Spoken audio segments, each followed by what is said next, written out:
வணக்கம் நண்பா.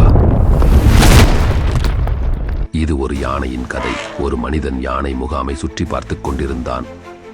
பெரும் யானைகள் ஒரு சிறிய கயிறால் கட்டப்பட்டிருந்தன. அவை மிக எளிதாக தப்பிக்க முடியும், ஆனால் அவை முயற்சிக்கவில்லை. ஆச்சரியத்துடன் மனிதன் பயிற்சியாளரிடம் கேட்டான், இவை தப்பிக்க ஏன் முயற்சி செய்யவில்லை என்று.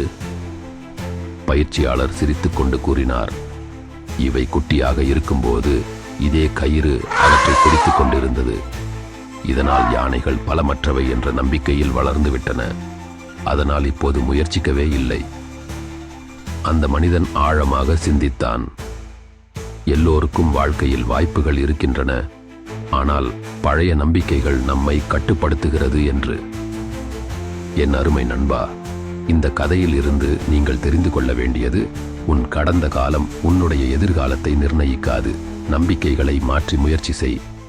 மேலும் இது போல கதைகளுக்கு ஜாக்ஸ் டீம் க்ளோ சேனலை சப்ஸ்கிரைப் பண்ணிக்கிடுங்க.